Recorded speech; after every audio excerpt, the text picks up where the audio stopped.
આ તરફ બાવળા પંથકમાં વરસાદના વિરામ બાદ પણ જળબંબાકારની સ્થિતિ।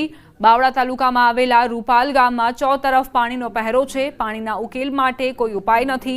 છેલ્લા 4 દિવસથી લોકો પાણીમાં રહેવા મજબૂર બન્યા છે। રૂપાલના 10 ઘરના લોકોને સ્થળાંતર કરવાની ફરજ પડી છે। 4 દિવસથી ઘરમાં પાણી હોવાથી આખરે પરિવારોએ ગામના ઊંચાઈવાળા વિસ્તારમાં રહેવા માટેની ફરજ પડી।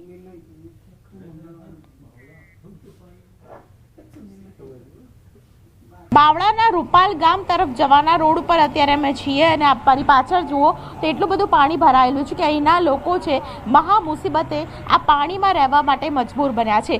લોકોનું અનાજ પણ આ પાણીમાં પલળી ગયું છે। જીવન જરૂરિયાતની વસ્તુ લેવી હોય તો પણ ખૂબ જ મુશ્કેલી અનુભવાઈ રહી છે। 4 દિવસથી લોકો જે છે આ જ પાણી વચ્ચે રહેવા માટે મજબૂર બન્યા છે। નાના બાળકોને હાથમાં લઈને તમામ લોકો છે તે બહાર આવવા માટે મજબૂર બન્યા છે।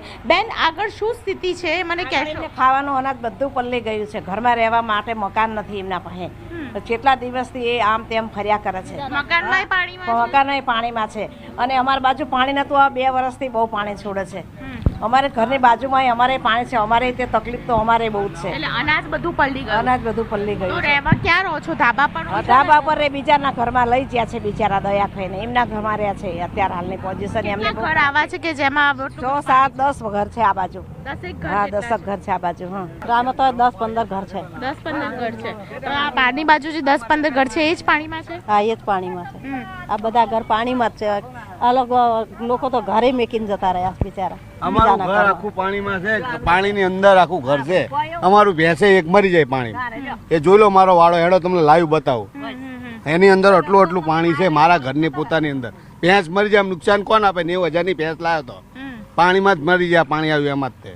તો આ પ્રકારની પરિસ્થિતિ ખાસ કરીને વરસાદને કારણે 4 દિવસ થઈ ગયા છે, પરંતુ 4 દિવસથી લોકો છે અહીં પાણીમાં રહેવા માટે મજબૂર બન્યા છે। આપ જુઓ તો તમામ લોકો છે તે પાણીમાંથી પસાર થવા માટે મજબૂર બન્યા છે। આ ગામના લોકો છે અને જેને આ એરિયામાંથી પસાર થવું છે તે લોકો પણ પસાર નથી થઈ શકતા। ખાસ કરીને જે નોકરી કરતા હોય તે લોકો પણ પારાવાર મુશ્કેલીનો સામનો કરે છે। ભાઈ, તમારે કઈ ઇન્ડસ્ટ્રીમાં ક્યાં જવાનું હતું? એક કંપનીમાં જવાનું હતું મારે ફોલોઅપ માટે, પણ અત્યારે પાણી ભરેલું છે એટલા માટે જઈ નહીં શકતો। અચ્છા, એટલે તમે ઇન્ફોર્મ કરી દીધું કે પાણી ભરેલું છે એટલે મેં ફોટા પાડીને અમારે કંપનીમાં નાખી દીધા। અચ્છા, દર વર્ષે તમે અહીંયા આવો છો કે ખાલી આજે ફોલોઅપ માટે આવેલો હતો, પણ આ રસ્તામાં પાણી છે એટલે મેં કીધું બાઇક ચાલે એમ છે નહીં એટલા માટે। ઘણા બધા લોકો આ પ્રકારની મુશ્કેલી અનુભવી રહ્યા છે।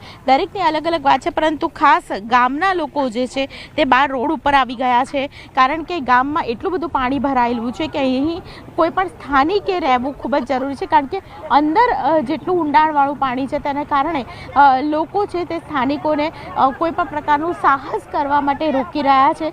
અહીં નાના વાહનો છે તે દેશ જઈ ન શકે તેવી પરિસ્થિતિ છે। આ મુખ્ય માર્ગ છે અને ડાબી બાજુ ગામનો માર્ગ છે અને ત્યાંથી માત્ર ને માત્ર ખાલી ટ્રેક્ટર આવી શકે છે। આખું ગામ છે તેમાં પાણી ભરાઈ ગયું છે અને હજુ પણ પાણી નિકાલનો કોઈ પણ નિવેડો નથી આવ્યો। કેમેરા પર્સન અમિત શર્મા સાથે દીપિકા કુમાર, ન્યૂઝ 18 ગુજરાતી, અમદાવાદ।